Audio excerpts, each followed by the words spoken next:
Hello दोस्तों, मेरा नाम है अर्पित और आज की इस वीडियो में हम बात करेंगे टीसीएस एक्सप्लोर के एक क्वेश्चन के बारे में जो कि टीसीएस एक्सप्लोर के आईपीए के एग्जाम में 35 मार्क्स का पूछा गया था। तो क्वेश्चन क्या है उसकी ओर बढ़ते हैं। तो क्वेश्चन में हमें बोला जा रहा है create class inventory with below attributes. तो कुछ एट्रीब्यूट्स दिए गए हैं, हमें ये डिफाइन करने हैं। उसके बाद गेटर सेटर इसका कंस्ट्रक्टर बनाना है। फाइन। तो सबसे पहले हम अपनी क्लास को क्रिएट करते हैं। क्लास इन्वेंट्री, इसके एट्रीब्यूट डिफाइन करते हैं। तो पहला है हमारा इन्वेंट्री आईडी। आईडी देन हमारा है maximum quantity. Maximum quantity then हमारा करंट क्वांटिटी। करंट देन हमारा थ्रेशोल्ड। फाइन। तो हमने अपने चार एट्रीब्यूट को यहाँ पे डिफाइन कर दिया। अब इसका बनाते हैं हम कंस्ट्रक्टर। तो मैं करता हूँ राइट क्लिक, जनरेट पे क्लिक करता हूँ, कंस्ट्रक्टर पे क्लिक करता हूँ, कंट्रोल ए करता हूँ और ओके करता हूँ। तो हमने यहाँ पे इसका कंस्ट्रक्टर बना लिया। देन और अब मैं इसका गेटर और सेटर मेथड बनाता हूँ। तो मैं गेटर पे क्लिक करता हूँ, कंट्रोल ए ओके। हमारा गेटर भी बन गया। हमें इसमें सेटर की ज़रूरत नहीं है, लेकिन तब भी क्वेश्चन में लिखा हुआ है तो हम इसको इम्प्लीमेंट कर ही देते हैं। तो मैंने जनरेट पे क्लिक किया, सेटर पे क्लिक किया, कंट्रोल ए किया और ओके। तो हमारा सेटर भी यहाँ बन के तैयार हो गया। फाइन। और अब हमें देखना है create class solution and implement static method replenish. तो हमारे पास एक मेथड है रिप्लेनिश जिसको हमें इम्प्लीमेंट करना है इन द सॉल्यूशन क्लास। ठीक है। देन ये इस मेथड में हमें क्या करना है, this method will take array of inventory object and limit int as a parameter. तो ये हमारी मेथड, ये हमारा क्या है एक्सप्लेनेशन है इस मेथड का, जो कि हमें इस मेथड के अंदर करना है। उसके पहले हम इसकी इनपुट वैल्यूज को की ओर देखते हैं और इसको इनपुट करवाते हैं यूज़र के थ्रू। तो हमारा ये यूज़र है। तो नंबर ऑफ सेट्स कितने बन रहे हैं वो हम देख लेते हैं वहाँ पे। और हमारे पास एट्रीब्यूट थे चार। चार एट्रीब्यूट के हिसाब से हम अपने सेट को काउंट करते हैं। तो हमारा फर्स्ट हो जाएगा, उससे फर्स्ट है 1 2 3 4, ये हमारा फर्स्ट हो गया। 1 2 3 4 ये सेकेंड हो गया। 1 2 3 4 ये थर्ड हो गया। 1 2 3 4 ये हमारा फोर्थ हो गया। तो हमारे पास चार सेट मिल रहे हैं और एक इनपुट वैल्यू और मिल रही है जो कि हमने यहाँ पे पढ़ ही लिया था। हमें लिमिट के लिए यूज़ करना है लास्ट वाली वैल्यू को। तो अपने कोड में हम अपना इनपुट करवाते हैं पहले इसका। तो सबसे पहले हम लिखते हैं यहाँ पे scanner S C equals to new scanner dot in and then मैं इन्वेंट्री ऑब्जेक्ट क्रिएट करता हूँ। लिखता हूँ inventory of A R R equals to new inventory और इसके अंदर मैं पास करता हूँ 4। देन मैं एक लूप क्रिएट करता हूँ int I is equal to 0, I is less than arr dot length I plus plus। Then मैं क्या करता हूँ, इन सभी को इनपुट करवाता हूँ यहाँ पे। तो मैं लिखता हूँ int a is equal to fc dot next int और एक नेक्स्ट लाइन के लिए मैं लिखता हूँ fc dot next line, क्योंकि हमें आईपी की एग्जाम में हर न्यूमेरिक वैल्यू के बाद एक न्यू लाइन पे हमें दूसरे वैल्यू को लिखना पड़ता है। फाइन। जैसे कि हमारी एक न्यूमेरिक वैल्यू होगी तो इसके बाद हमें एक न्यू लाइन करना है। तो उसी में हमें चार वैल्यू को इनपुट करवाना है। तो मैं इसके लिए चार बार पेस्ट कर देता हूँ। तो मैं वेरिएबल का नाम यहाँ पे चेंज कर देता हूँ, N D T and then D. Fine. और अभी हमारा ए आर आर जो है ये भी नल है। तो हम इसके अंदर इसको पास कर देते हैं। तो मैं लिखता हूँ यहाँ पे A R R of I is equal to new inventory और इसके अंदर इन चारों को मैं कर देता हूँ पास। फाइन। और हम यहाँ पे एक दूसरा वैल्यू भी है जो उसको भी इनपुट करवा लेता हूँ। तो मैंने लिखा int limit is equal to S C dot next I N T. Fine.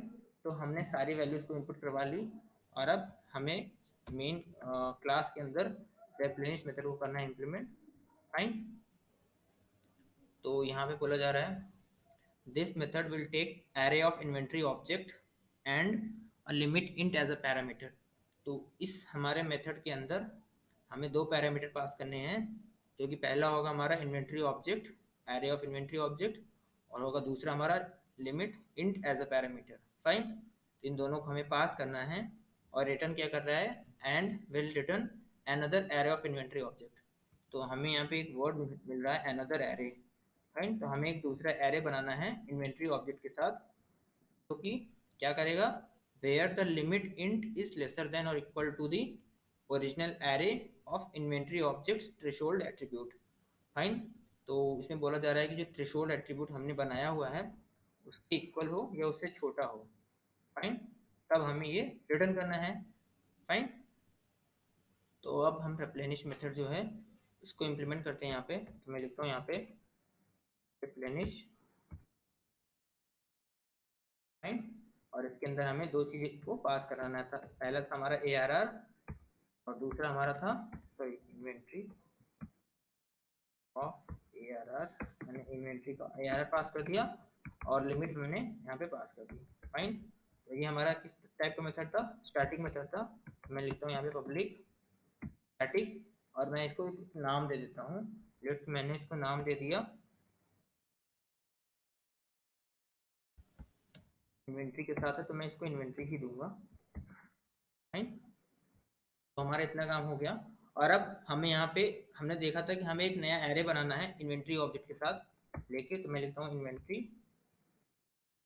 Array का नाम मैं इस बार ARR2 ले लेता हूँ इसमें, इक्वल टू न्यू इन्वेंट्री और इसके अंदर मैं पास करता हूँ 0। और अब मैं एक लूप क्रिएट करता हूँ int i is equal to 0, i is less than ARR dot length a plus plus. Fine. तो ये हमारा हो गया। और अब हमें इसके अंदर कंडीशन लिखनी है। फाइन। तो कंडीशन हम लिखते हैं if ARR of i dot gate. हमने क्या देखा था, थ्रेशोल्ड की क्या होना चाहिए, लिमिट से छोटी होनी चाहिए, बराबर होना चाहिए। मैं लिखता हूँ लेस देन और इक्वल टू लिमिट, हमें यही मिला था। तब हमें इसका अनदर एरे ऑफ ऑब्जेक्ट को रिटर्न करना था। तो मैं लूप के बाहर आता हूँ सीधा और मैं लिखता हूँ यहाँ पे सीधे रिटर्न ARR2। तो हमने सेकेंड जो दूसरा हमने एरे था हमारे पास उसको रिटर्न करना था, लेकिन अभी इस एरे में कोई वैल्यू आई नहीं है क्योंकि जो भी वैल्यू है हमारी इसके अंदर है, ARR में है, जो हमने पैरामीटर पास किया था। फाइन। तो मैं इसके अंदर इसको वैल्यू को डालता हूँ। अब मैं इसमें लिखूंगा ARR2 is equal to arrays dot copy of, कौन सी वैल्यू को कॉपी करना है हमें, ARR2 comma ARR2 dot length plus 1। यहाँ पे एरर इसलिए आ रही है क्योंकि हमने इसको इंपोर्ट नहीं किया है। तो मैं यहाँ पे आता हूँ, स्कैनर को मैं एस्ट्रिक कर देता हूँ। ठीक है। तो ये हर तरह की वैल्यूज को इंपोर्ट ले लेगा। अब देखिए यहाँ पे एरर भी चली गई। फाइन। और अब हमें लिखना है यहाँ पे ARR2 डॉट लेंथ माइनस 1 और इसके अंदर हमें कौन इसकी वैल्यू डालनी थी, ARR ऑफ आई की। फाइन। तो अब हम इसके बाद जो भी हमारी वैल्यू आ गई ARR2 में और इसको ही हमने करा दिया रिटर्न। तो हमें अनदर एरे ऑफ ऑब्जेक्ट को कराना था रिटर्न, तो मैंने दूसरा ऑब्जेक्ट बनाया और इसी को कराया है रिटर्न। फाइन। और जो हमारी कंडीशन दी गई थी उसके साथ। तो अभी इसको हमें कॉल करना है, कैसे कॉल करना है वो देखते हैं। तो before calling replenish method in the main method read values for 4 inventory objects, जो कि हमने पहले ही कर लिया है, referring the attributes in the above sequence along with int limit. Fine. तो हमने इंट लिमिट के साथ वो सारा काम कर लिया है। उसके बाद बोला जा रहा है then call the replenish method and write logic. Okay. तो हमें इसको कॉल करना है और उसके अंदर क्या लॉजिक है वो समझना है। तो लॉजिक बोल रहा है main method to print inventory ID and critical filling if the threshold attribute is greater than 75। तो हमारी जो थ्रेशोल्ड की एट्रीब्यूट है वो 75 से अबव हो तब हमें क्रिटिकल फिलिंग मैसेज प्रिंट कराना है और इन्वेंट्री आईडी को करवाना है प्रिंट। बात क्या बोल रहा है यहाँ पे, else if the threshold attribute is between 50 and 75, मतलब 50 से लेके 75 तक अगर हो तब हमें प्रिंट कराना है moderate filling plus inventory ID. Then अगर ऐसा ना हो तो else print non critical filling. Fine. तो ये हमें काम करना है यहाँ पे। तो सबसे पहले हम आते हैं इसके कॉलिंग पे। तो हमें मेन के अंदर देखिए हमारा मेन है, मेन क्लास है, और इसके अंदर हमें इसको कॉल करना है। तो मैं लिखता हूँ यहाँ पे रिप्लेनिश, और इसके अंदर मैं पास करता हूँ ARR और लिमिट को, फाइन। और हमें इसको बनाना है इन्वेंट्री, और जो मैंने दूसरा नाम ले लिया ARR2। अब मैं एक लूप क्रिएट करता हूँ for int i equal to 0, i is less than ARR2 dot length i plus plus, और हमें उसमें बोला जा रहा है थ्रेशोल्ड जो एट्रीब्यूट है उसकी वैल्यू से हमें इन सबको चेक करना है। तो मैं लिखता हूँ if ARR2 of i dot gate inventory ID, sorry dot get threshold, हमें थ्रेशोल्ड के साथ देखना है। तो ग्रेटर देन 75 अगर हो तब हमें उसकी इन्वेंट्री आईडी को प्रिंट करना था और एक मैसेज को प्रिंट कराना था, फाइन। मैं लिखता हूँ S out ARR2 of i dot gate inventory ID plus हमें मॉडरेट फिलिंग एक मैसेज प्रिंट कराना था,